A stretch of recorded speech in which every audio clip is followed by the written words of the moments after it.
Hey, what's going on, everybody? Nate here. We have another weekly roundup for you with all of the things that have happened in the past week with pool. We are going to be talking about Shane versus Sky. We're also going to be talking about Thorsten Hohmann making it into the Hall of Fame. And then we're going to have a larger discussion around the Hall of Fame itself and a little bit more of a backstory as to kind of what it is, how it came about, and I guess kind of the reason maybe you haven't heard as much about it as you should have. So we're going to get into that in just a moment, but before we're going to get some of the announcements out of the way right away in the beginning, I want to give a huge shout out to Horacio. He has doubled his Patreon support in this past couple of weeks. And I wanted to give you a big shout out for that. Thank you very much. And if you are interested in becoming a Patreon to the podcast as well and supporting all of the future content that we are going to be creating here, you can do so at patreon.com/Cue It Up. It really is the best way to allow us to continue doing what we're here doing with the podcast and really trying to advance the game that we all love so much. So check that out if you would like. Plus, you get a lot of perks that come along with it, like some free swag, free lessons, as well as insider news, as well as just a lot of other stuff there. You can check it out at patreon.com/Cue It Up, and you can find out exactly what you get for perks there. So check that out if you would like. But we'll move on to. We're really trying to aggressively expand this month with the podcast, and I kind of had a kind of a call to arms, I guess, for the people who like the podcast but don't have the financial means to support it, or just doing something like that just really isn't something you're interested in. So I really made like a shout out to, hey, if this is you and you want to see the future of the podcast grow, or you want to really help us by just sharing the podcast and getting it out there. We're trying to get to 15,000 downloads this month. We've never gotten really anywhere close to that, and it's looking like we're not going to get anywhere close to it again. We're at about 3,500 downloads for the month right now. We're not quite halfway through it, but we're right on pace for about the most we've ever had in a month. It's actually a little bit short of the most we've ever had in a month, but it doesn't look like we're going to get there. If this is something that maybe, if you remember listening to that podcast and you're like, oh yeah, I would like to help with that, but you kind of forgot about it, or, maybe you just didn't end up doing it for whatever reason, maybe you can, pause the podcast right now, head over to Facebook, Reddit, AZ Billiards, wherever you want to help us grow into, and give it a share. There's a few people that did it, and it's fantastic. I'm going to give you guys a shout out here in just a second, but I was, to be honest, just a little bit disappointed with the overall turnout of that, and I'm not totally sure. Maybe there's been a lot of shares, but I can't see them because they weren't public. But still, I think it's a little bit less than what I was hoping for. And, who knows why that is. Maybe there's a reason. I don't know. But, we still have a little bit of time. We still have half the month. It would be awesome to be able to reach that goal. And like I said, if we do reach that goal, everybody who helped us out along the way is going to get free stuff. Depending on how much you help, how much you share, how much you work towards getting us this goal, you might get as much as a signed cue ball from Shane and Sky. And you might get a free t-shirt. You might get a free hoodie. You might get a free Cue It Up towel. We got a lot of stuff that we're going to give away if we can reach this goal. It's not looking like we're going to, but if you want to get free gear, it's not a raffle. This is not like something that maybe you'll win something out of it. You will get free gear if we can reach this goal, and even if we can get close, maybe I'll still be happy to give some stuff out there to the people who help along. So they say there is no free lunch, and I suppose there isn't, because you got to do some sharing and some endorsements and blah blah blah. But you will get some free gear if we can get close to that goal. So like I said, sharing the podcasts, sharing the page itself. You can actually go to the Cue It Up podcast page, and up at the top you're going to have the opportunity to click I think it's a 3 little buttons, and then there's 3 little periods, and then under that you'll have the ability to share the page. Share the page, give a little endorsement, what it is, why you should listen, stuff like that.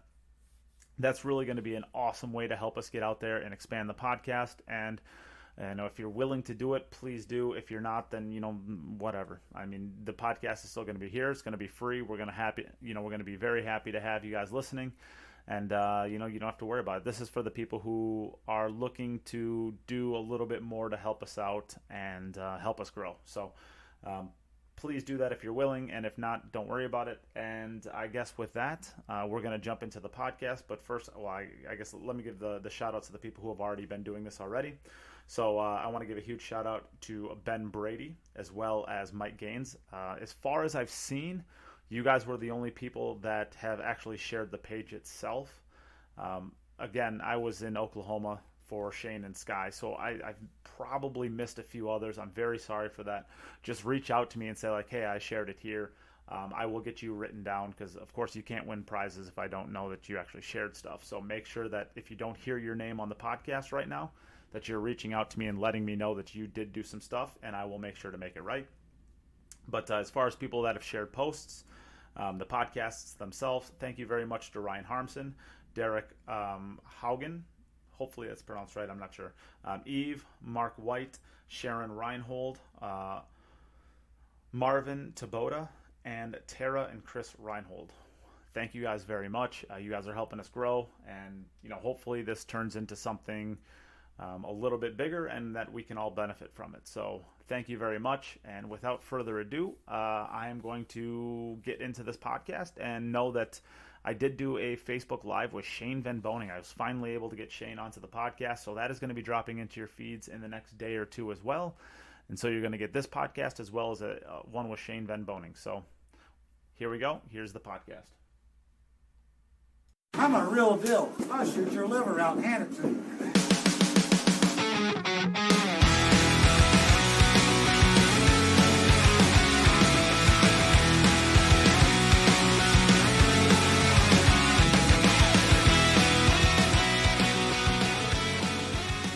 Get uglier every time I see you. And now it's like frozen. This is so perfect. Look at that.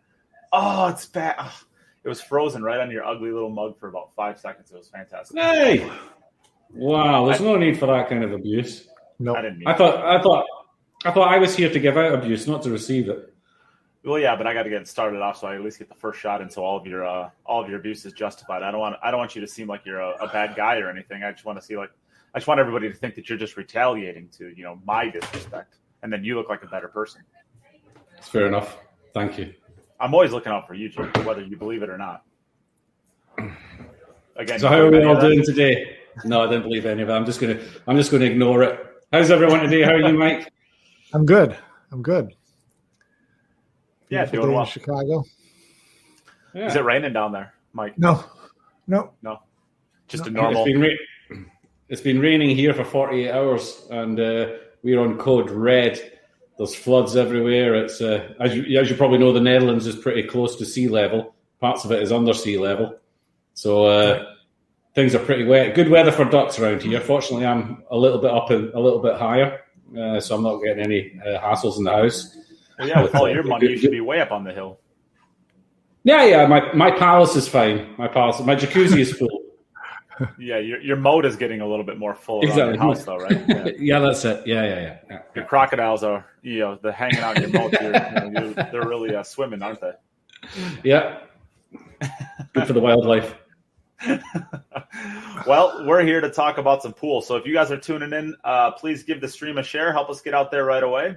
I can't share it because I shared too much this morning. And if I do, I'm just going to get kicked off Facebook. So that's a bummer. So you guys have to share for me. We're talking Shane and Sky to start out with. So, Mike, what do you think? 150 to 114. What are your takeaways? Well, it's someone catching a gear for sure. I mean, he was down after the first day, 6 or 7, right? And 5. It was 50 to 45 after day 1. But 45. Yeah. So, 100, basically 100 to 60 from there. So it, he put a pretty good at 26 games in a row at one point with a 10-pack. That's pretty impressive. So yeah, especially on a bar table.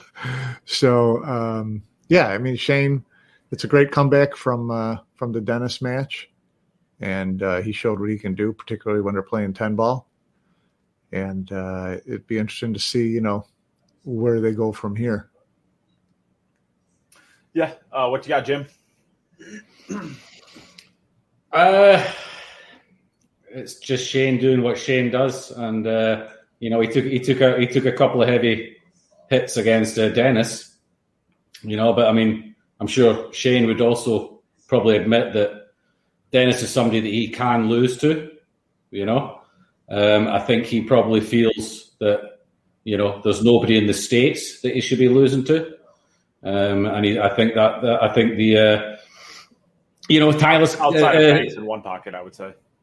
Yeah, okay. We're on 10 ball, and he's gone out there, and Sky's got everything he needs to give himself a chance to win that. He's got the table size, and Shane's. I think coupled with the 2 defeats against Dennis, and the fact that Sky probably thought he had a chance. I think that's motivated Shane, and he's in stroke. Obviously, he's played a lot of pool recently. And he went out there and basically, any doubters or anybody thinking, maybe he's not the top dog anymore. I think he's put that to bed, because 150 to 114 is pretty substantial win, really. And there's not really anything more he can give Sky, as far as, your table size, your venue, whatever you want, you set it up the way you want to have it, and I'll still destroy you. So fair play to Shane. He does what Shane does, and if anyone was doubting him, then he's put that to bed, kind of thing. Yeah. You doubted him, did you? Well, I mean, I thought Sky was going to win this.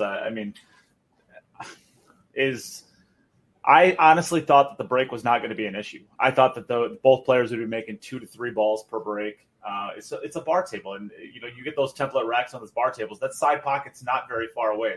It shouldn't be very hard to make those wing balls. It's whether or not I guess you're getting a shot in it. Kind of weird. We'll talk a little bit more about the details of the match in a little bit, but Shane was actually trying to make the 1 ball on his break, which is a little bit weird to think about, because you're usually, you'd like to play position on that ball. That's the 1 ball that you can control really well. Those 4 railers are, they might run into each other. They might get kicked by the 5 ball, or the ball inside the wing ball bank. Mm-hmm. There's a lot of balls that can run into that 2 ball, and it could end up anywhere. So it's a little bit weird to think that he's trying to make the 1 ball. So he's basically playing to make 6 balls off the break: the 2 wing balls, the 2 4 railers, the 1 bank on the side he's breaking from, and then the 1 ball. He's trying to make 6 of the 10 balls off the break. If I don't think he ever made more than 5 from what I saw, but that's weird to think about. And you're trying to actually make 6 balls on the break and have, theoretically you could have your first shot being, the wing ball and the 1 ball, or if you put the 4 and the 5 ball up as your wing balls, you could actually be shooting at the 6 ball off the break. That's kind of a weird thing to think about. If you make all the balls that you're trying to make, the 2 corner balls is your 2 and the 3, the 1 ball, 4 5 is your wings. I mean, that's kind of a weird thing to think about, but yeah. But all of them, these are the 6 ball. I mean, you could take the 1 away, but the one does. It's not unusual for the 1 to go in one of the top corners. You're trying to get it in that area anyway on the standard. Yeah, about 1 by 1 is what you're trying to do. But like you said, all the pockets are closer. All of those 6 balls that you've got a chance of making, they're all a higher percentage on the small table. So why not have a go at all of them? Yep. And I mean, I didn't see the match. It's just not a good time over here for watching those, and plus work and stuff like that. But I was trying to keep up with. You don't want to watch at 5 a.m.? What's wrong with that? Yeah. I'm working at 5 a.m. Yeah. Are you finally back to work? I am doing some work. Yeah, there are airplanes flying. Unbelievable. Yeah. But you see, you said that you didn't think the break would be such a big deal. I think there's no table size that negates Shane's break and the advantage he has with it. It doesn't matter what the table size is. That break is always going to give him some sort of an advantage. He's also one of the quickest to figure it out and adjust if necessary. He's the smartest. He's got the most. He's got the most variation. He's got a B break, a C break, a D break till a F GHI brake that he can fall back on if his main brake is not working. And they're all monster brakes, So you can't negate his braking 10 ball regardless of the size of the table, I don't think. And he's just a better player. Also, as much as I love Sky, he's simply just a better player. He makes less mistakes. And what we found out from the interview, I finished up with him. Even if his brake isn't working, you can just throw a water bottle at the rack and see what happens. Yeah. Well, I think Sky has actually had a fair amount of success against Shane, in tournament play and in other things. So, I don't think Sky was intimidated. I don't think Sky's intimidated by anybody. But yeah, Shane. It's nice when you can make 6 balls on the break because on a smaller table you avoid any kind of traffic. Yeah. And it was interesting that they had, I think Sky, for talking about how easy the break should be on the table. He had 13 or so dry breaks, right? Out of 100 racks and scratched a half dozen times. Some bad scratches on day 3 when he was actually starting to tighten it up just a little bit. He'd have just a terrible scratch, like not the nothing kicked in, just straight into the side pocket. Yeah. But these are small differences when you're playing that game on that table with players of that quality. That just that one error, that one scratch in the break. The next time you come back to the table, your opponent's ran a 5-pack, 6-pack, 7-pack. Quite easy for these guys, So these mistakes, giving the table back, can really cost you. And you mentioned about tournament play, and yes, Sky's got a reasonable record against Shane in tournament play. But now you're talking about 150, right?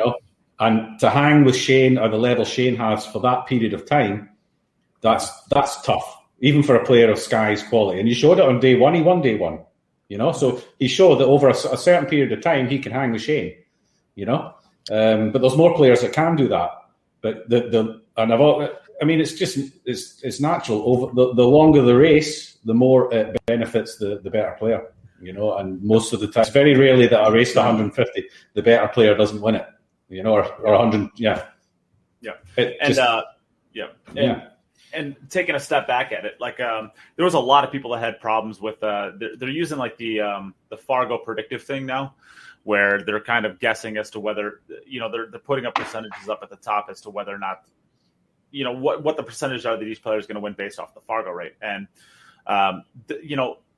Fargo gets a lot of crap. At the end of the day, like people think it's a joke. People think it's not really realistic. Some people, Jim, you don't think it works for anybody past 770. And every time I say these things, I just push back on it so hard. And I push back on it so hard. It's right so often. And if you actually break down the Fargo rate of this match, now this is just one example, right? But Shane is supposed to win this match 150 to 120 per Fargo rate. It's right around 119 to 121, somewhere in that range. You could throw in a little bit of a give up factor in there as being 6 or 7 games, and that's right where Fargo says it should be. So that's number one I wanted to point out. I think that's an interesting thing to say. Over the course of 150 games, or 150 wins, I should say, Fargo rate's really close to being right, and I think that's all right. Let me put it the other way around. If Sky turns around to Shane and says, "Let's play a race to 150," you've got to spot me 30 racks. Do you think Shane's going to take it? No way. So no. What is your Fargo? What is it giving you then, having that Fargo? I'm not completely against Fargo. I just think that once you get over a certain level, and you said 770, I think maybe a bit higher, 780.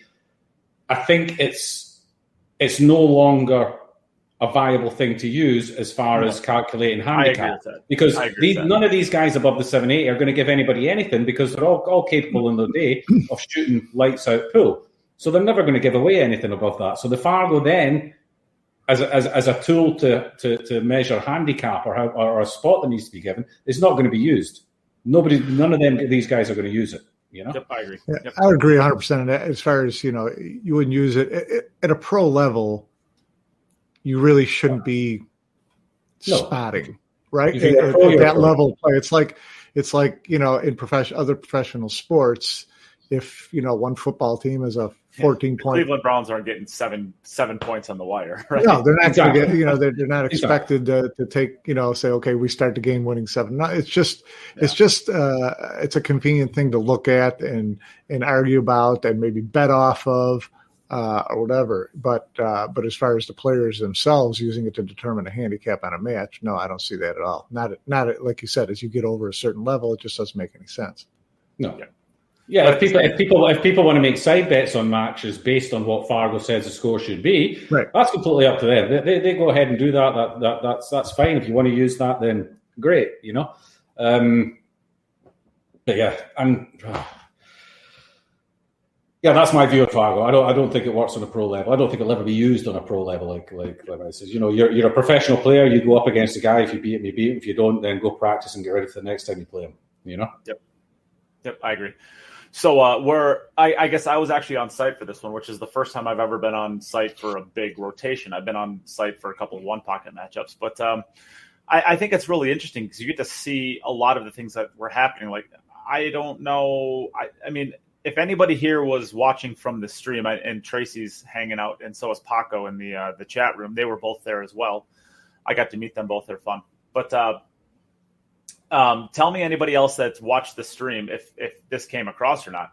Shane and Sky were fighting and arguing almost the entire match from about 50 games into the match on all the way through to the end. They were arguing. They were screaming at each other. I shouldn't say screaming at each other, but there was a couple times where they actually stopped the match so that they could argue. And it's a little bit weird that I've never, like I said, this is my first one at being in one of these things, and I'm not sure how common that is. I know that Shane and I and Sky and blah blah blah went to the casino later on after the match because we were both flying out. Shane and I were flying out at 6 a.m. So there's no real reason to go to sleep at that point. You're just going to sleep for 2 hours by the time it's done and wake up. So, and they were cordial. They were talking there. So part of it is. Part of it is how much of it is just the heat of the battle and how much of it is, personal. It's kind of hard to say. And I don't think you'd ever get a straight answer on it, even if you could. But that's kind of a weird dynamic. Mike, have you been around to any of these in-person stuffs? I mean, these things don't really happen in Europe, Jim. So I don't know that you'd be able to answer this question. So Mike, I'll leave it to Mike. Yeah. I don't know if it's fair to say it doesn't happen in Europe. I mean, in Euro Tour, it probably doesn't happen. But if a couple of guys in Europe are gambling all night, I think that's the type of animosity that just kind of creeps up in any kind of sport when especially over a 3-day period, you're going to get tired of each other. You're going to get, think someone's trying to do something. Or I think that's normal with, spur of the moment, just your emotions getting out on you. So, I mean, I am a little bit surprised that it got as heated as you mentioned. I didn't see a lot of that. So what were the arguments mostly about, Nate? Well, I know at one point in time that I'll just go to the biggest one, which I won't do any of the lead up for it, but Shane was on his phone at one point in time, and he might have had his hearing aids off. I think he might have. But Sky's, he's on his phone kind of scrolling or typing or whatever he's doing. And Sky's in the back left corner of the table facing right at him. And he just kind of sits there and it's like, he starts yelling at hey, you're going to get off your phone. And it's, it's in the day 3, maybe early on in day 3. Tracy, maybe you can remember and you can let me know. I see you're out there. It was early in day 3. And basically Sky ends up just ripping his glove off, throwing it down on the table and says, I'll come back when you're ready to play pool. And, it's just, little stuff like that. I mean, I don't think it's super personal, but it's just an interesting dynamic that I don't know that you actually get to see the full effect of that by not being there in person. Game 5, day 3. Yeah. So it was pretty early on. So. Wow. Yeah, so it only took 4.5 games for him to get frustrated. Yeah, I mean, it sounds to me like someone who sees the wheels are starting to come off and is getting a little bit frustrated. When you're playing a possibility of 299 games over 3 days, and you can't you start losing your focus when someone's scrolling on their phone. you're kind of reaching a little bit or getting a little bit of frustrations, getting a little bit of the better of you. So I think that those are the type of guys that would, once it's over, it's over. In the heat of the battle, I'll say this: Sky is absolutely a professional. I mean, he's goofy, but he is a professional. He does sure. the right. Yeah, I mean, when it comes to being on the table, I don't think in my 15 years of knowing him, going all the way back to the juniors, that I've ever seen him do anything that I would consider shady or over the line. I mean, he is a consummate professional. He gets very, very goofy and silly off the table sometimes, but it's in good fun. Like, it just goes with his character. I think. But let's not forget. I mean, this match is, there's money on the line. There's money on the side on the line, and they both want to win. But there's more behind this match than any other matches that you see, because this is two guys. This is one guy who wants to take the top spot, and it's another guy who wants to turn around and say, "Hold on a minute, you're not ready to have my spot," Shane's taken a little bit of a slap in the face, with not getting into the World Cup pool team, with it being Billy and Sky, and there's people out there, and I'll say these are people that, maybe aren't the smartest and don't really know pool very, very well, that are saying, Shane's now number 3. These two are obviously then considered as being the top two in the USA, and Shane's past it. Shane won't get into another World Cup of pool. Is he going to get in a Mosconi Cup? People start saying, oh, that's the only reason that he's now stepped up to be vice captain, because then he'll get a chance to be in the Mosconi Cup, whereas if other people were picking it, then he wouldn't get. I mean, all nonsense like that. And of course, Shane doesn't spend a huge amount of time on social media, but I'm sure he gets to read these things. He does during his matches. You've got these.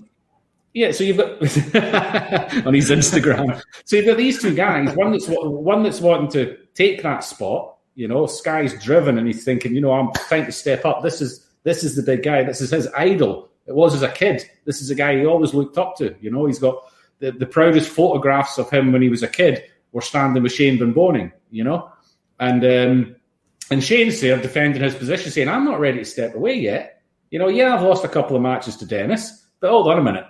This is 10 ball. This is the USA. I'm Captain America. I ain't ready to give this up. So there's more behind it than just a little bit of money. So that will boil over, like Michael said, over a long period of time, of 3 days of them being in. A couple of bad rolls go one way, a couple of flukes. I mean, I've had it myself, and I've seen it in short matches where it becomes the other guy's fault if things aren't going your way, and you'll find a reason, to think that you're being sharp, or that the other person is not acting in the way that you think, and you'll find a reason to project any of your frustrations onto that person to kind of give them the blame for it. And I think that's the majority of the time that's what happens. And then when they sit back and think about it, they think, yeah, well, I probably shouldn't have let that get to me. I don't understand why these rules aren't made in the first place. They've got the time to sit down there beforehand and hash out any little rules and stuff like that. I personally hate it when somebody's on their telephone if I'm playing and they're my opponent. I hate seeing them taking the telephone out, because it seems to me like they're not interested anymore. I've had conversation with guys who says, look, if you'd rather be on the telephone, shake my hand now and we'll call it a win for me. Are you not invested in this match anymore? Do you not want to? Are you just acting like you don't care to try and see if I'll relax and make a mistake? You start to think about it. So why not just at the start of the match turn and say, if I get irritated by someone on the telephone, I'll say, right, let's do that. That's why Sky had the problem with it. So they had decided beforehand that there was no telephones, and Shane took his phone. That's my understanding. Then that's a shitty move. Then if I'm Sky, I go and sit down and I say, hey, we agreed on no telephones, get rid of it. If that was agreed beforehand, then it's a shitty move from Shane. It's my understanding that it was my understanding that it was. I don't think Shane was doing it out of. I think Shane was just, he had missed a ball he wasn't happy with, and he wanted to just kind of remove himself from the match for a little while Sky ran out and just kind of do a mental reset. I think that's what it was. I don't know that that's what it was, but I think that's what it was. Then you wait till the end of the rack and you say, listen, I'm taking 5 minutes. Simple. Yeah. The two of them are friends. If he turns around to Sky and says, listen, can I just take 5 minutes, just go to the toilet or whatever? I'm sure Sky will turn around and say, yeah, go ahead, buddy. He's not the kind of guy that says, no, you sit in your seat and watch me run racks. He's not going to do that, is he, really? Yeah. You know? Yeah. So Shane should have handled that a little bit better. And if that's the reason why he did it, then he should have handled it better. He's a professional. He's been in these situations before, you know? Yep. So, well, do you either one of you guys want to expand upon that? I have a couple more things I wanted to talk about on this, but if you have anything you want to expand upon, Mike? No, I think it was good explanation, analysis by Jim. These things happen during matches, whether he was doing it on purpose, whether there was rules set. I don't know what happened there, but people should be respectful when they're playing and respect their opponent. I know that it's in a pool room over 3 days, long sessions. They're going to get bored. I mean, hell, they were looking at their phones during Mosconi Cup, if I remember correctly. You see a lot with the World 9 Ball. I thought that was just a terrible look to see players in the background on their phone. I mean, that's something that, the promoter or the players themselves should take care of ahead of time, and it should just be determined one way or the other, and then you stick to it. I think they shouldn't be allowed to walk in an arena with their phones, period. Yeah. There's they were doing it at the Championship League of Pool. And then there was some comments. I was one of the ones that went onto the Matchroom forum and said, just tell them no phones in the arena. I mean, come on, the cameras are coming back after a break, and then they're sitting there on the telephone. This is not. Yeah, it looks ridiculous. It looks stupid. And then the World Cup, the World Cup pool and the Masters and the World Cup pool, they didn't have it anymore. So I thought, okay, they've realised this and they've had some feedback and they've listened, but. Yeah. Well, that's the best case scenario. I mean, there's nothing worse than when you see somebody down on a 9 ball and you see the camera kind of panning around, right? And you see the camera's panning around. And you see somebody in the background. There's somebody about ready to shoot a 9 ball, and you see somebody in the background going, "Yeah." And don't get me wrong. I mean, at the end of the day, is it really a big deal? No, but could you imagine? Bad look. If you saw LeBron James on the bench in a Lakers game when he's in between, he's taking a break at the end of the third quarter like he normally does, and he's down there on his phone tweeting out pictures. Could you imagine what the Lakers organization would do to him? He'd get fined $1,000 minimum. Like you said, it's a small thing, but it's an easy fix. And it's just a little bit of a rough edge that could easily be fixed. But if you've got 20 of these rough edges on your production, then it starts to look amateurish and a little bit silly, Yeah. So, if it's an easy fix, just fix it. That's it. Simple. Just no phones, done. All right. So let's move on from there. I would say this is so in being there, like I said, there's a lot of things that happen in the moment that you can't really see as a viewer at home. And this was one of the things that I thought it was a turning point, and I don't know if it was the reason it was a turning point or if it was just I don't know if it was causal or whether it was just correlated. But right when Shane goes out, and for full disclosure, I guess Shane was telling a story about how in between his second and third right in the beginning of day 2, he was really frustrated. He couldn't get his break going, and he took a water bottle and he goes outside and he chucks it against the building. And he said he threw it as hard as he possibly could. And he just chucked it against the building. And he comes back in and he wins 26 games straight. That also coincided almost perfectly with a huge rainstorm that happened. And, Tracy's here. She knows how hard it was raining. There was cars 15 feet away outside the building that you could not see. It was raining so hard. There was so much water coming down in such a small area that you could not see a car from 15 feet away. Now that might just be, it's outside. What does that change? But that increased the humidity in that room, maybe 15, 20%, even with an air conditioner going on full blast. That room was so sticky. And right when that happened, Shane's break just flipped a switch and he was breaking the balls like God. Those are some things that, you just think, well, finally Shane found a gear, right? Well, maybe Shane didn't find a gear. Maybe Shane was, and I don't want to say didn't find a gear, but the idea is maybe that humidity was just enough to make his brake start working. And once your brake starts working with players like this, it doesn't matter how bad you're playing. If you're breaking the balls good, you're going to start shooting the balls good. And that, everything lines up. Shane starts playing run out solid pool, and he snaps off 26 games straight. Another thing that I don't know if you guys wanted to discuss that at all, but I just wanted to highlight it to the listeners that this happened. And I think it's a big thing to point out, because if you don't know that happens, you just think, all right, well, Shane, and maybe he did. Maybe Shane just found a gear. Maybe he moved his cue ball over a quarter of an inch and his brake started working perfectly too. But I think the humidity going up in that room was a huge catalyst towards Shane making that comeback and really starting to put Sky away. And even on day 3, after about game 7 or 8, it started raining again. It wasn't nearly as hard, but it rained for a solid 25 minutes in Oklahoma on day 3 as well. And I think if you get that humidity into the room up, it's possible that Shane's brake just works better with a higher humidity level.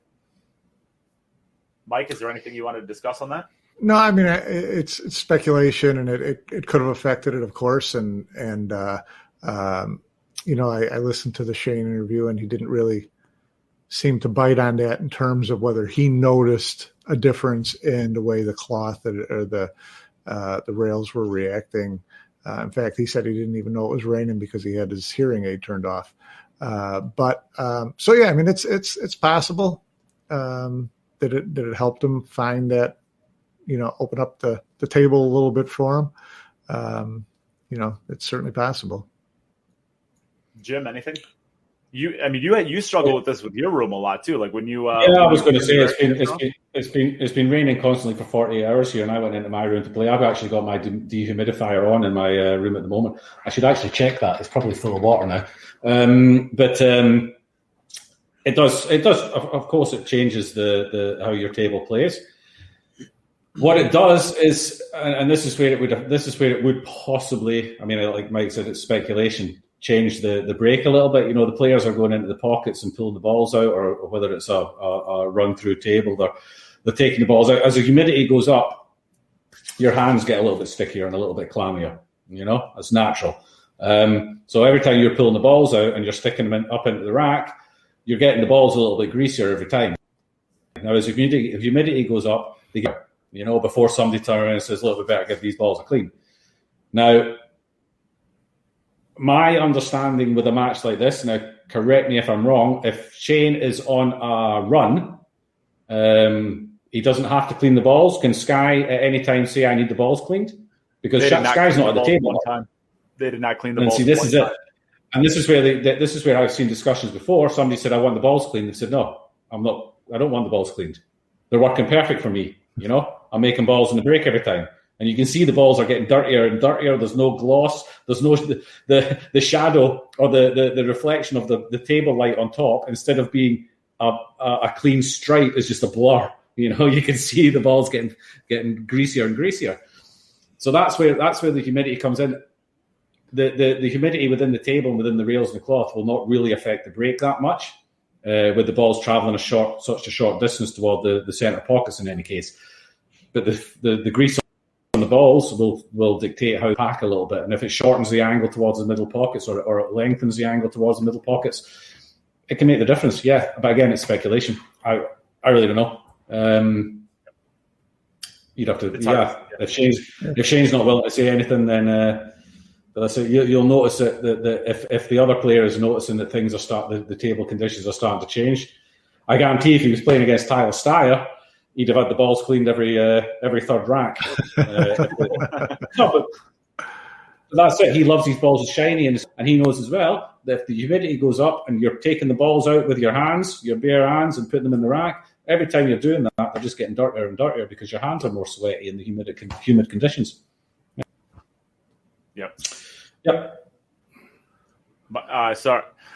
So let's move on, I guess, unless there's anything else, Mike, there? Well, not for this particular match, but I just wondered your guys' thoughts on, this preponderance of these long race action matches that in the past year, I mean, they've always happened, of course, but in the past year, they seem to be like the hot trend. And what's your take on that? Well, I mean, I would say since Jim walked away there, he's back anyway, but I'll start this one out. And I think I think that as far as the viewers, as far as the viewing interest, right?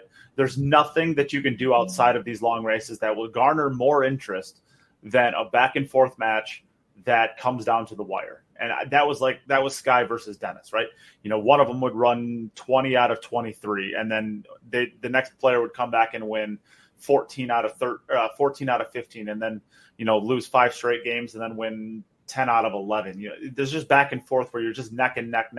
Somebody puts a huge package together, the other person answers with another big package, and you come down to the end, and it's within, what did Sky win by 5 games? I want to say 150 to 145. I think was the final score. Something in that range. Yeah, there is nothing that is more exciting than that. I'm going to make the claim across the industry. I mean, it's for me, but I have to feel like there's nothing more exciting. How can you create something more exciting than that? However, you can't. But you have to wait. You have to wait 2.5 days to get to that point. Well, yeah, it builds, right? It builds and it builds and it builds and it builds and it builds, right? So the idea call me when it's 130 to 130. Yeah, right. Well, the people who are there the whole time, like, it's building that suspense, right? It's building, and it's getting more and more and more interesting as you go on. It also, these formats also have the ability to be the most boring thing that you've ever watched in your entire life when it's day 3 and one of the players is up 60 games, right? We saw that with Shane and Jason the last time that they played. Now, Jason made a great run at the end of it, but I think going into day 3, he was down nearly 30 games. So, if you're playing a race to 100, no, I think they played a race to 120 is what it was. I think that's what it was. But either way, if it was a race to 100 and you're up 30 games, I mean, what the heck are you really watching for on day 3? Unless the player makes a big comeback, and that's fine. But it also could be really boring. Like when Chip played Tony the last time and Tony won. I mean, Tony won by 9 games. What are you watching for on day 3? It's So I would say the race to 25's best 3 out of 5 sets or something like that. I mean, those are more interesting as far as they're going to be exciting all the way through. Even if one match is a dud, I mean, you're just waiting 15, 20, 30 minutes, whatever it is, and you're getting your next one. But I don't think those ever reach the level of high as far as interest, as far as building up suspense, because it's kind of gets, it's boring, starting to get exciting. It's exciting, it's over. But it doesn't really matter, because you're still going to have people watching on day 1, day 2, day 3, regardless of what the score is, because they'll make some sort of bet, regardless of what the score is with somebody, and then they're watching it. They're not necessarily watching it to see a massive comeback. They're watching to see if they're going to win the under/over on whether or not the guy that's way down wins another 10 racks or whatever in the rest of the match. It's they're always going to have a vested interest and therefore watch it. I'm personally not a big fan of them, because I'm not a big gambler, so I find 150 to be too much. Like I said, okay, I maybe tune in and buy the pay-per-view if it looks like it's going to be a close, and I only have to sit and watch it for maybe 3 or 4 hours. I'm not going to invest 3 days of time watching these guys play from zero when I've got no vested interest in it. It would. And that's my whole point, is that if there wasn't $100,000 in the middle or $40,000 in the middle or whatever it is, I don't think anybody's watching it. It's I mean, at the end of the day, I'm going to try not to punch my microphone.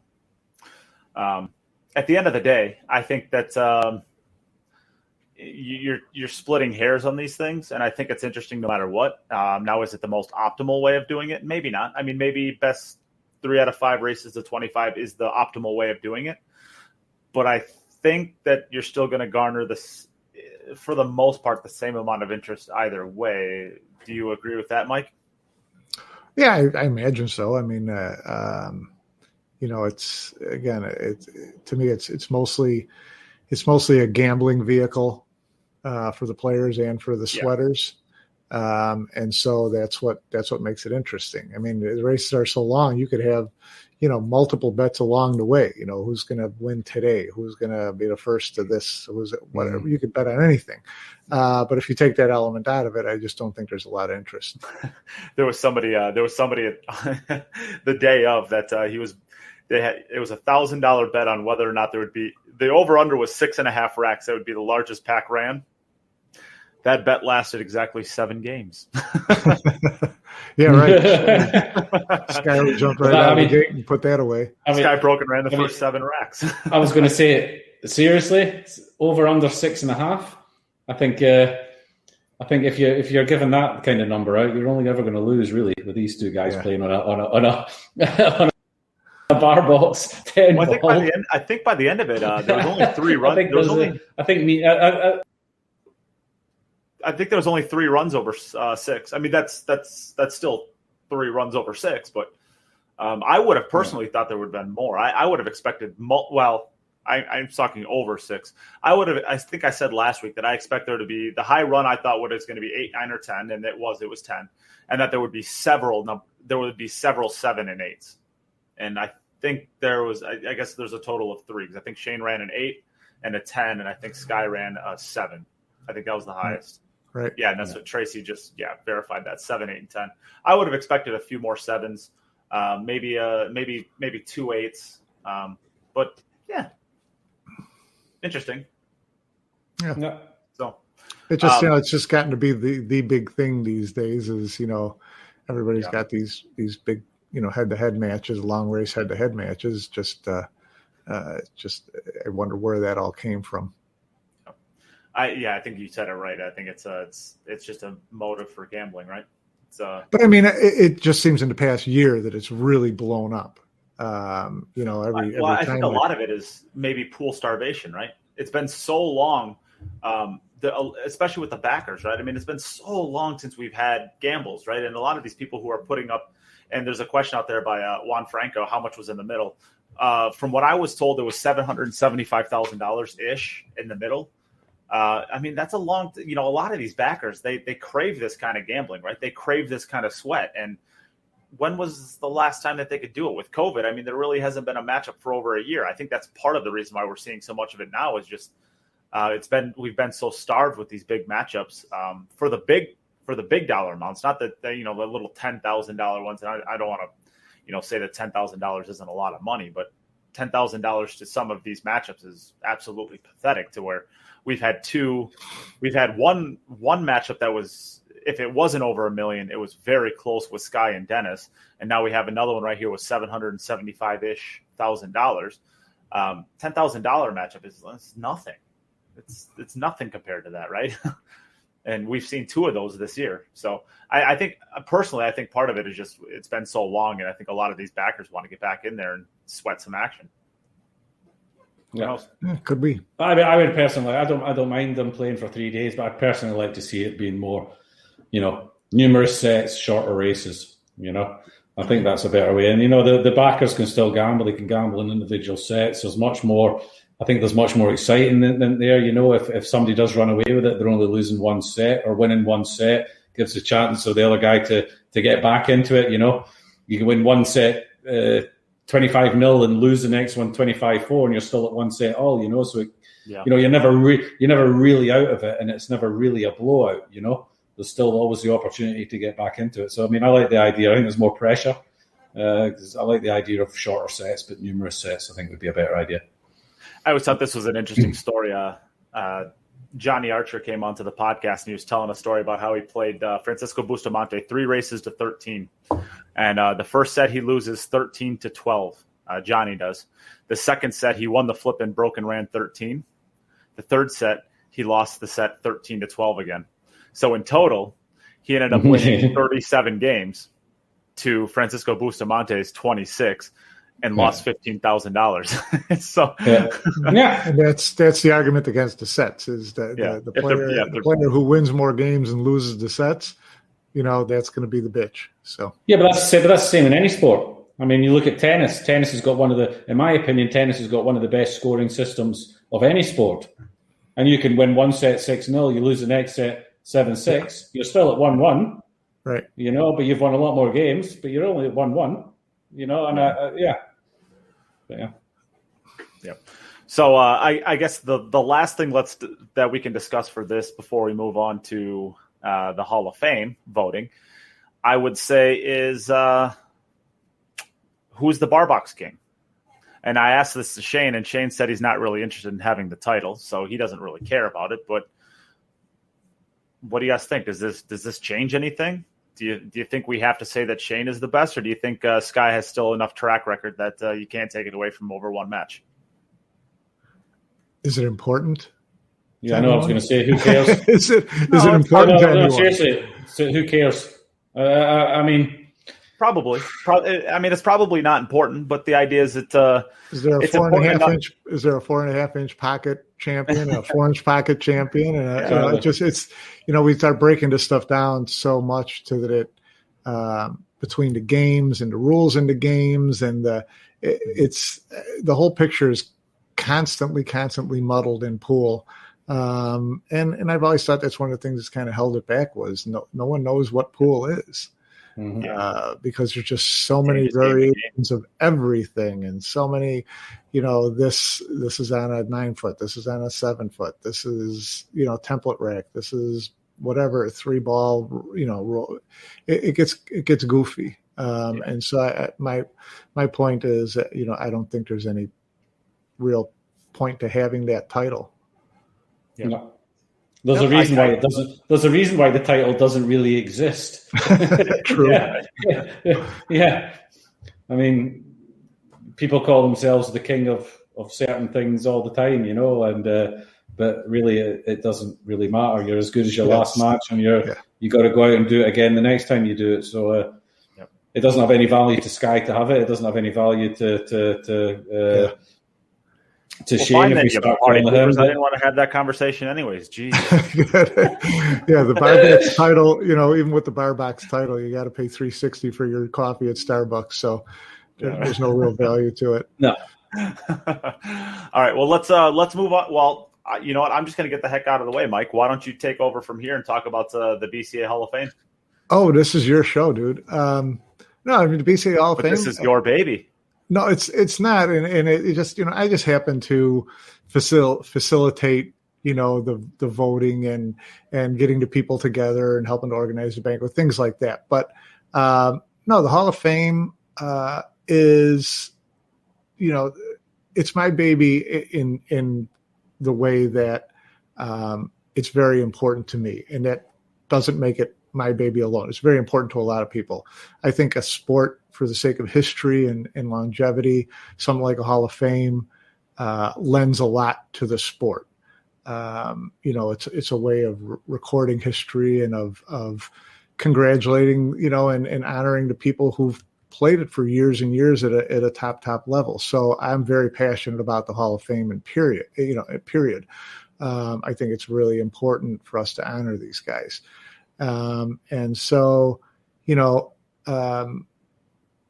over the years, it used to be a very weird system for electing players to the Hall of Fame. When the BCA first started the Hall of Fame, it was essentially just decisions made in a boardroom with BCA board members who were manufacturers of tables and cues and pool room owners and things like that. And it became, it was a little too much in a back room for me. And then it was, it could be like friends, certain, you'd push certain friends to get into the Hall of Fame.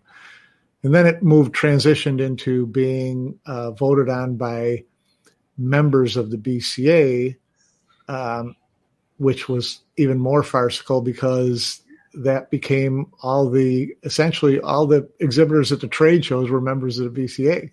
And so you had people who sold, fireplaces and lawn chairs who would have a vote in the Hall of Fame. And it just got to be kind of a popularity contest. So it was really important to me and to other writers who cover the sport to eventually have the voting for it transition to a group of writers and promoters and followers of the sport who could objectively look at records and vote on it the way it is in other sports.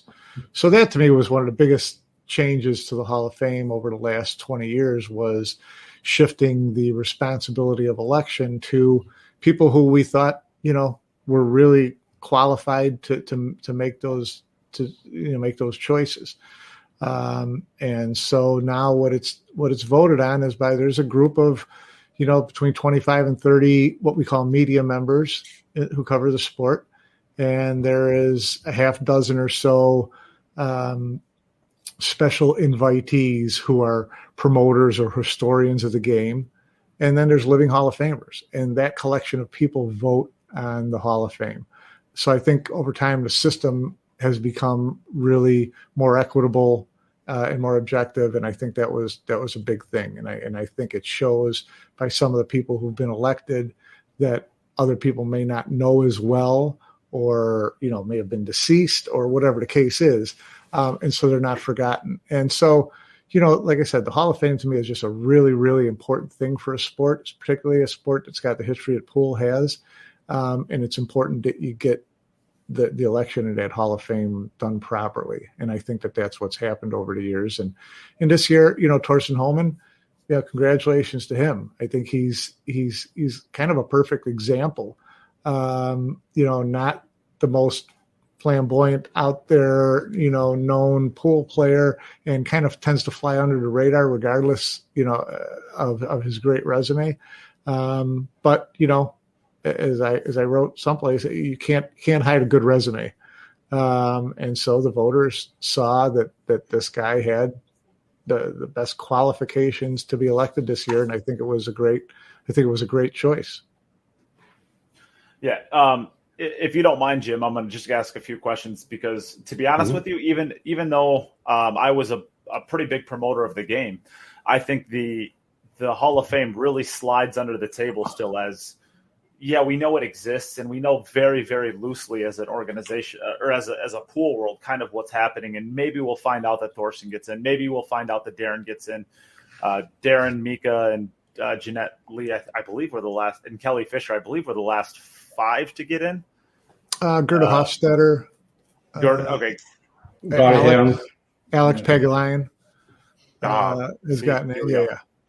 So I follow the sport regularly. So the idea is I think that there's, and I talked to you about this when I was asked to be a part of the voting block, which I'm still incredibly humbled by that. So thank you for that. But I kind of asked, can I make the voting public? Like, can I say who's on the ballot, and can I say, a little bit about each of them? And you're like, sure, I guess, I don't care. We've never done that like that before. But I think it's very important, because if you look at like the football or basketball or, the MLB Hall of Fames, exactly who's on the ballot, and the exact breakdown of how many votes each person got, and whether or not they're short or whether or not they're going to be into the Hall of Fame. This Hall of Fame works a little bit differently than the other Hall of Fame. So if you wouldn't mind, why don't you take us through actually how the voting happens and how you actually get into it? Because you said earlier there's about 60 voters in total.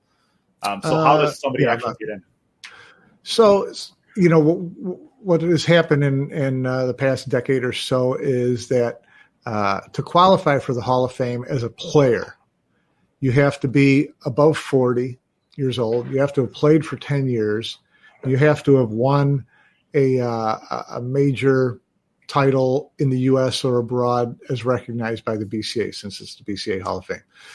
So, there's certain elements that kind of basically automatically get you onto the ballot, like in baseball. Once you're out of baseball for 5 years, you're eligible for the ballot, whether you get put on the ballot or not.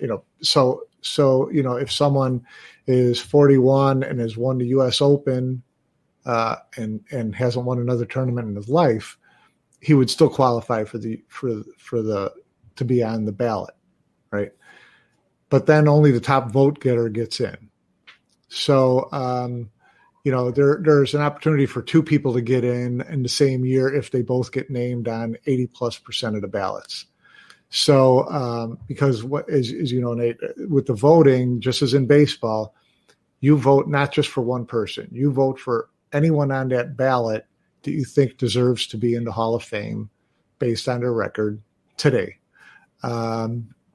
And so that's only happened once. That happened the year that Johnny Archer and Allison Fisher both turned 40, and both got on the ballot on the same year, and both were named on virtually every ballot that was turned in. Just say they better be, right?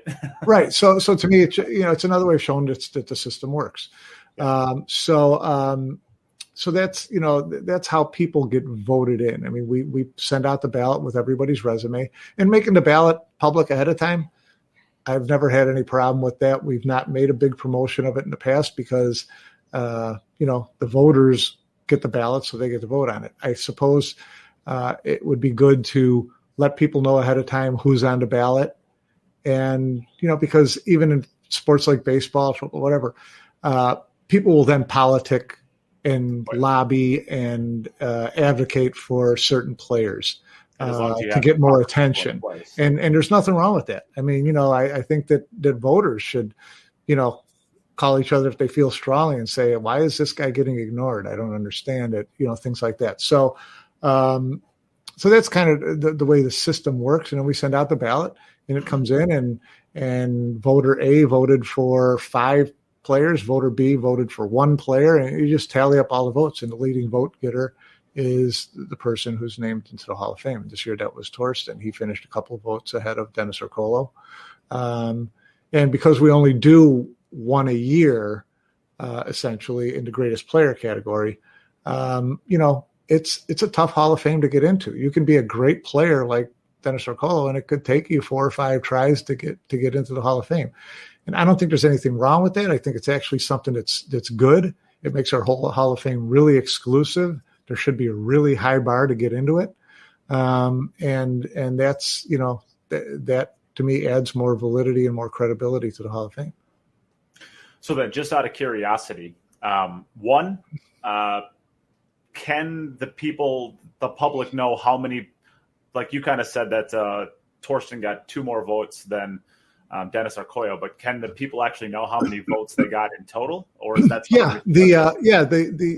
The press release that came out this year, mentions that there were 40 ballots cast, and he was named on 24 for 60%, whatever the case is, and then so saying the total numbers that each person got, I don't see any issue with that. I mean, I sent that list out to all of the media members. Whether they choose to share that information or not is entirely up to them. We're not going to discuss who voted for each person, but the total votes they got, sure, that's fair game. I mean, that's a transparency issue, and people, there's nothing wrong with people knowing that this person, Niels and Corey Deuel were 12 votes behind. So then the voters, so there was 39 ballots cast. Of course, I was one of them. Are we able to disclose those publicly after the announcements are made, or who you voted for? Correct. Yeah, sure. You can, I've seen that in other sports where they say, this ballot came out and this guy's not in. I voted for him again for the 5th year in a row and he still hasn't gotten in. And this is your platform for advocating for someone or arguing on someone's behalf. And that's fine. You don't talk about who anybody else voted for. Or we don't let anybody know who everybody else voted for. Mm-hmm. Yep. So, Jim, you just out of curiosity, I don't know, if you follow things like who gets into the BCA Hall of Fame. You were there for Darren's induction. When you look at the players out there who are over 40 who are on the list, guys like Thorsten and Ercolo and Corey Deuel and Niels Fayen. Yeah, I'll go through the list here. Shannon Dalton, Corey Deuel, Niels Fine, Thorsten Hohmann, Jeremy Jones, Joanne Mason Parker, Dennis Ercolo, Stefano Palinga, John Schmidt, Vivian Villarreal, and Charlie Williams is on the ballot. Yeah. And then, of course, Thorsten gets in. Yeah, I try and keep up. I think the Hall of Fame in any sport's a great idea. My one, would I call this a criticism? I'm not sure I would call it a criticism. I don't feel that 40 is old for a pool player. I think that players can still achieve a lot after that age. Look at Ralph. Look at Darren's making his comeback. I mean, Shane's just turned 38 today or yesterday. So 40 isn't old for a pool player, and I think we're in a situation now at this moment where you have a group of, I would say, probably about 6 or 7 players that are going to be the next 6 or 7 winners. In what order, we don't know. It's pretty much guaranteed that in 2024, I guess, or 23, that 24. Shane's going to get 24. Shane's going to be the inductee in 24, so 24 is dead. You know, no, because like you said, I mean, there could be 2 people in there as long as you get over 80%. Yeah, okay. But Shane is getting inducted in 2024. That's pretty much it. But that's for every sport. That would be right? that would be the biggest shock in any sport if that doesn't happen. And I think there's still a lot to be. Yeah, but I think there's still a lot that a pool player can achieve past their 40s, and I think that, like I said, it's creating a slight bottleneck at the moment. I think of players reaching that age. Yes, it is. It's a great honor, but I don't know. I feel 40 is a bit. 40 is quite young to be in a. It's considered as let's celebrate what you've achieved in your career when you're still got things left to achieve. You know. So maybe Mike, that's a tough subject. I've lost audio. Is it just me? No, you there? Yep. You guys can hear me? I can hear you. Yeah, so it's just you, Jim. Can you hear me? I can't hear anybody anymore. Yeah, we can. I can hear you. I'll hold up signs. I can't hear anybody. We can hear you. Maybe unplug and plug back in. I would say just everybody up. No, I can hear you. Okay. I would say, like most sports, Mike. Sorry, most sports they wait till you retire for 5 years. But pool, it's not like football or basketball where like you retire when you physically cannot compete with your peers. I mean, we've seen from Warren Chiamco, Francisco Bustamante, even Efren now that you can compete with your peers long into your career. So what's the point really of retiring? So that creates a little bit harder of a starting point for. Yeah, no, agreed. And that's one of the reasons I think that we came up with 40, and actually the BCA came up with it before the media group took it over. I mean, before that, there really wasn't even an age requirement. Jean Belucas got into the Hall of Fame when she was 27. So, but she had already won everything under the sun 9 times. So, and 40 just seemed, you don't want to wait too long. You want to honor players, I think, not at the peak of their career, but when they're still out there, when people can still see them on a monthly basis at an event. I think that's an important thing. I like going to tournaments and having Hall of Famers introduced as the next match on table 7, as opposed to, guys who get into the Hall of Fame and you never see them again because they're 60. So, and really in pool, at 40, you've already probably played 20 years as a professional player. That's a pretty good yardstick, measuring stick. And yes, players can still win after they turn 40. They're not dominant players generally after they turn 40. I think Ralph won a title after he turned 40. I think Francisco did. But overall, even guys like Johnny Archer, after he got inducted, there wasn't a lot of big things added to his resume. And I think as the game gets even more widely played internationally and the competition gets stiffer, it gets younger all the time. I think that, it's going to be tougher and tougher for these guys over 40 to beat, Josh Filler and Albin and Fedor and these guys on a daily basis. Albin's an old guy at this point. Yeah, he's what, 30? So so it's just we just kind of felt like 40 seemed to be a good age. I think you've got a pretty good career established by then, and you're not, off into the sunset because, let's face it, pool is not a sport that does a great job of taking care of its own. So when players do stop playing, you just don't ever see them again.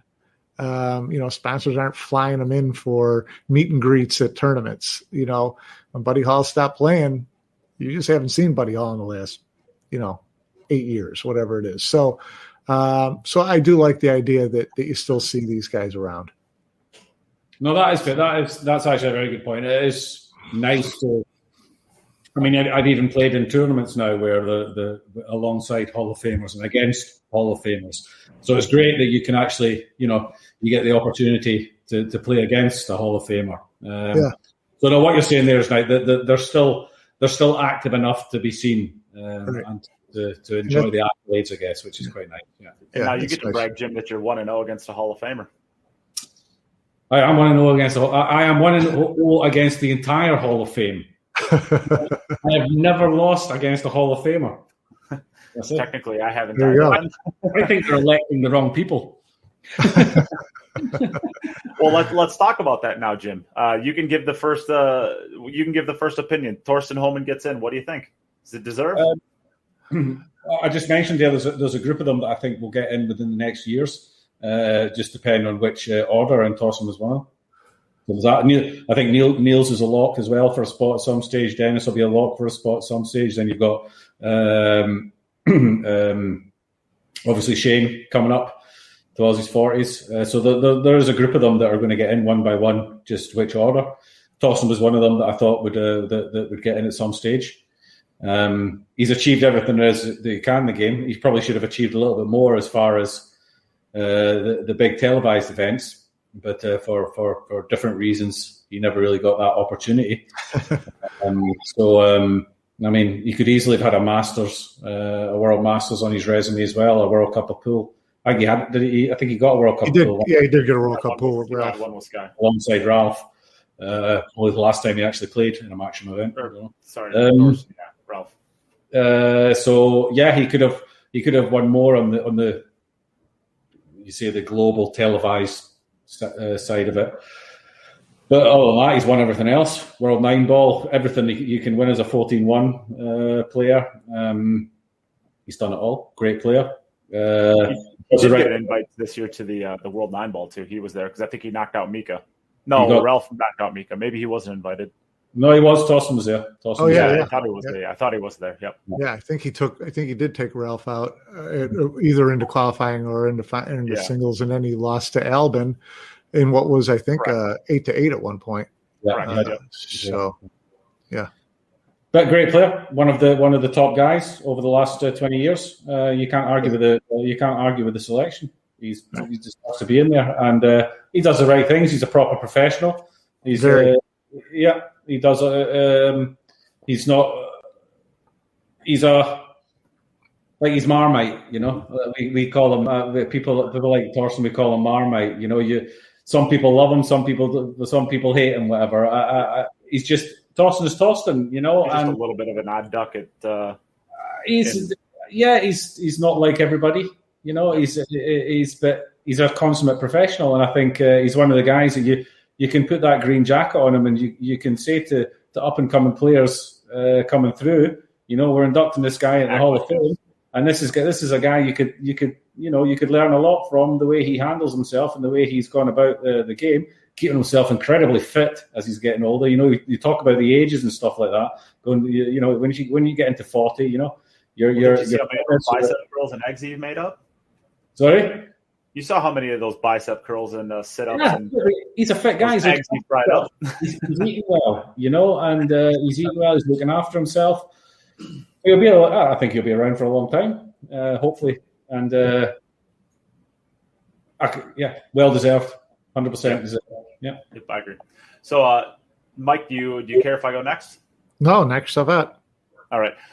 So I will, for full disclosure, I did vote for Thorsten Hohmann to get into the Hall of Fame. So I voted for 3 players. I voted for Niels, Dennis, and Thorsten. And I think if I'm not mistaken, I think I gave a little bit of an analysis. Oh, sorry.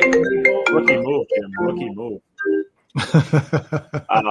I gave a little bit of, analysis to Mike when I sent all my picks in, and I think I said the easiest choice that I had was Thorsten. I thought that he was the most deserving.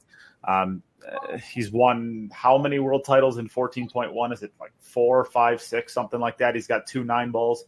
He's a 6 or 8 time world champion, if I'm not mistaken. Well, I mean, it depends how you define the 14.1. Yes, it does. I'll stay off of that. Mike's got to be careful with that. What's recognized as world title or not? Yeah. Again, of course, you start getting into weird areas there. Pool world. Yeah. So I thought he was the most deserving. As far as an ambassador, I think it was I shouldn't say that. I think it's a toss-up between him and Niels as to who were the most deserving. And a lot of the Niels stuff, I think that Thorsten's resume is slightly better. But what I will say about Niels is that guy was more of a professional than any player that's ever came out of the game of pool, in my opinion. And if he's not the most professional, he's very, very close to it. You ask any junior player in the U.S. basically or Europe who your favorite player is, and I would lay odds and say that more than 50% of them will say Niels Fine. And that level of impact on the next generation, I don't think that you can just toss that away as not being part of the resume. I think that character matters, especially when you're talking about the greatest of all time.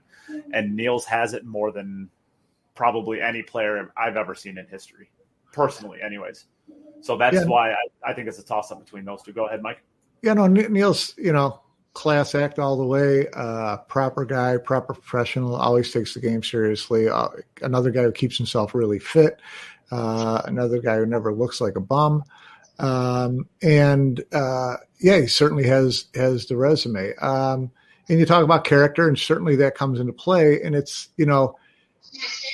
one of the things I always talk about with things like Hall of Fame voting is that if you have, 40, 60 voters, there's probably going to be about 58 different sets of criteria that people use to determine who they're going to vote for. It's a totally objective thing. So, or subjective thing. And it's, there's certain things that I weigh more than other people might weigh. And there's certain things that, to me, character does come into it. To me, major open championships come into it much more than, 12, 16 player invitational events, things like that. So everybody's got their own measuring sticks for how they determine who they're going to vote for. And there's no right or wrong answer. You just have to determine for yourself. It's like when people vote for an MVP in a sport, there's no defined definition of an MVP, right? And so it's definitely not most valuable player. That's definitely not the. So, everybody's got their own ways of voting for it, and you have yours, Nate, and you kind of explained that to me a little bit and when you sent in your list of choices. And it makes sense because it shows that people are on the right track as far as their way of analyzing someone's resume. You may put a little more weight into one area than I do, but that's fine. There's no right or wrong. So as long as we have voters, I think, who are serious about it and look at it objectively and know how to look at a resume and say, this is important, this is less important, whatever, then we're always going to make the right choices on who gets in there. And that's the most important thing. Yeah. As I say, it's got to be a combination of different factors. It's not all about who's poured the most balls over the last 20 years and who's got the most trophies on the wall. You're putting that green jacket on somebody that they have to be a representative of what you want what the sport should be, somebody who's, the not just won stuff, but they've given back maybe a little bit. They've represented the sport. They've kept their nose clean, kind of thing. Like you said, me personally as well. I would look at US Opens, International Opens, Mosconi before I would look at how many times have you won races to 100, just because we were talking about that before, how many money matches to 150 have you won, wearing a baseball cap and your flip-flops. That's, or have you, gone through 128, that would be my personal kind of criteria as well. And I think, you're going to, my vision of a Hall of Fame is walking into like the Masters at Augusta, and you've got the pictures of all the players that have worn the green jacket, and they're all in a row, and when I look at who I think should be in the Hall of Fame of pool, it's somebody whose picture I could foresee on a wall somewhere with their Hall of Fame jacket on, that have represented the sport in the correct way over the last 20 years and just happen to be goddamn good at it as well. Sure. And one of those two is not enough. It's not enough just to be really good. You have to have done the right things and given back a little bit as well. I think that's just as important, Yeah. So did you have any thoughts about Thorsten that you wanted to give out? Me? No, Mike. Yeah. Oh, no. I mean, again, I'm delighted for Thorsten. He's a great player. Certainly had the resume to do it. And just going to go back to a little bit of what Jim was talking about with how you evaluate people and look at people, and you weigh this more than that. You get into different eras of pool too. What was the competition like during one era over another? What were the fields like that they played in? I always look at things like, did someone dominate over a long period of time? Did someone dominate a year?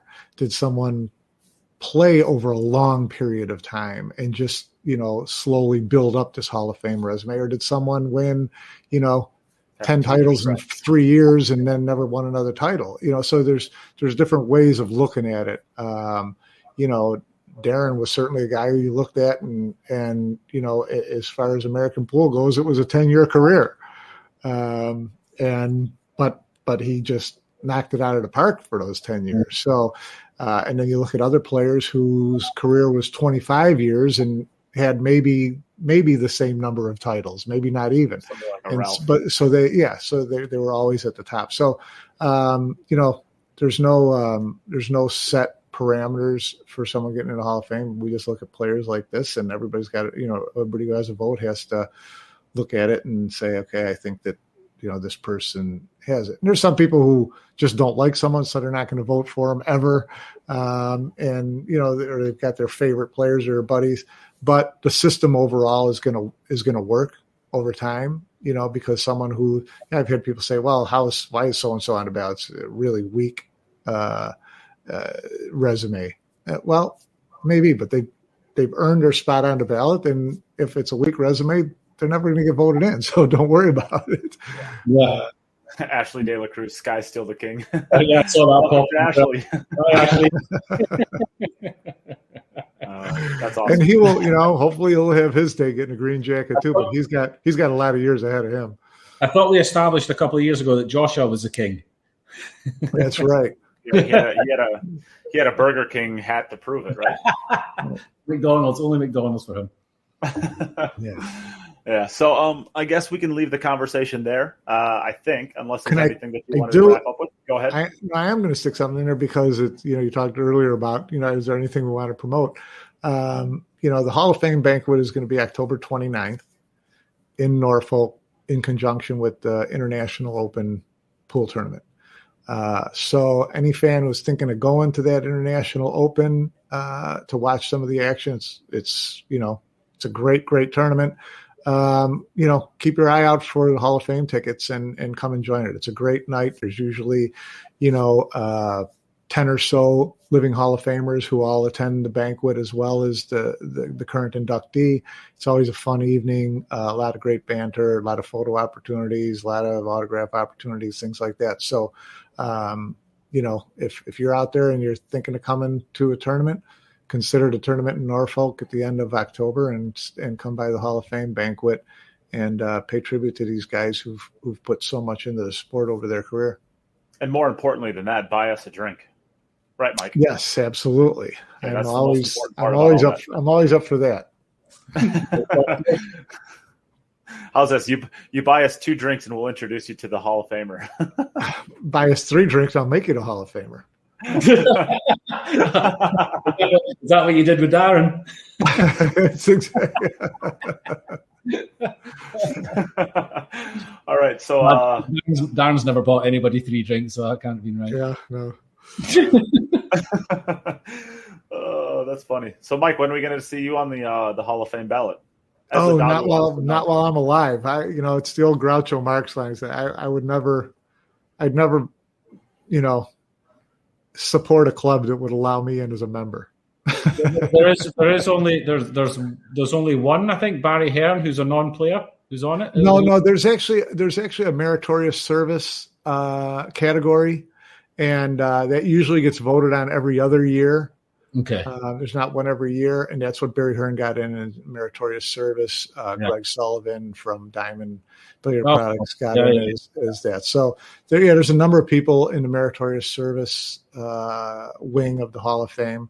All people who've done a lot for the sport over the years. And Barry was Brady's right at the top. Mm-hmm. Yeah, I was glad to see him get in. He deserves it. Yeah, it was a good night. I was at that one. So yeah, like Mike was saying, if you're in the neighbourhood, if you're at the International Open, go along. Make sure your phone's fully charged. It's an Instagram account dream. Yeah, it is. Be able to get all these with all these legends. It's a good night. But after midnight, it's got to go off. Well, that's a nice thing about that. They do make time for the Hall of Fame banquet at the International Open, where they stop play between 4:00 and 7:00, and so we get in and we have our banquet relatively early in the evening, and then the players start back up at 7:30. So it's you can get your full fill at that event, going to the tournament and the banquet. So yeah, everybody, please consider it. It's a lot of fun. Perfect. Well, is there anything else that you want to plug for anything, Mike? I'm good. Thank you. Thanks for having me. It's always fun being here. Jim, you got anything to plug? No. You didn't you win that league you played in? Did I see your name up there? I think it's more important we mention who came second. Was it Tyler, right? It was Tyler. Yeah. Tyler started second in a very good league that I won. Yeah. No, I played good. Yeah. So what's your record now against Tyler Steyer? Does that bring it to 3-0? Unbeaten. I think you're 3-0 against Tyler now. He's not that good, is he? No big deal. Got a break. He's the guy's got a break. But if you take that away from him, then I think I'm living in his head, just making a mess in there. I think. Yeah, must be. Not too bad, huh? Not too bad.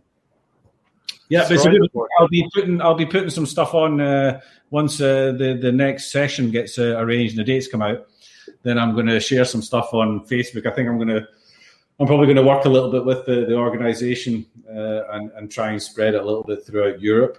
There's a few European players in there, but it's mainly based in Canada and the States at the moment. So try and spread the word and help these guys out. It's Q Sport Live, CSLIPL League, and it's good fun, well-run Ghost League, and a little bit of money to be earned, but more importantly, you just get a little bit of practice and a little bit of competition. And yeah, it was good. Enjoyed it. And beat Tyler. Hey. Well, good on you, pal. The only thing but I do want you to know, Jim, that the only reason that you're even invited is so that we can see your daughter. So why don't you bring her over here? I can see her running around back there. She's avoiding you. I said, I'm going to be speaking to Nate. I said to her, are you going to watch a film on the iPad? Because I need to go over here and I'm going to speak to Nate. Oh, no, I need to speak to Nate. And she says, well, make sure you go over there and do it then. So I've been moved over here while she's sitting on the comfortable place. So, there you go. Yeah, sorry, mate. That's my sad face, Jim. Do you want to wave to Nate? Oh, she's going to come over. Oh, of course she is. Now that she knows she can, of course she's going to come over and say hi. We're like best friends at this point, Jim. Hi. We wave? Hiya. She has to go to bed in a minute. You've kept me here too long. She has the same laugh as you, Jim. Yeah. You got a unicorn? That's a unicorn. Two of them. Nice unicorn. Nice dueling unicorns. And this is where we're at. This is what you get here at Q It Up Network. That's right. Talk about, so we've got kids there. I'm surprised you don't have your cat's butt on your screen. I was going to say you get kids and cats. Kids and cats. What you get with us? What you got for us, Mike? It's your turn. Couple bottle of booze back there. A bottle of booze. Yeah, you can mix a cocktail for us. That I can do. Oh, there you have it. This is where we're at in the podcast. I guess we're pretty much done, aren't we? It's a full service podcast. The pool world needs a little spark in it, so this is okay, I think. Yeah. And if not, then I don't know. Go over to the Booth Brothers or something. We don't want you here. If you don't want funness, yeah, go watch Love Island. But they're awesome too, so you should support them and watch them. So. All right. Well, let's wrap this up then, fellows. Appreciate you joining me. Thank you, everybody, for tuning in, watching, sharing, doing what you need to do as far as getting us out there. We appreciate it. And Jim, thanks, buddy. You're welcome. Anytime, pal. Anytime. Just let me know more than 10 minutes before, and I'll be ready. Well, fine, Mike. But I give Mike 10 minutes heads up, and he doesn't care. He's just like, all right, sure, yeah. So Always happy to join in. Appreciate you having me. Yep, it's good fun. All right, well, take care, everybody. Thanks again for tuning in, and till next time. See ya.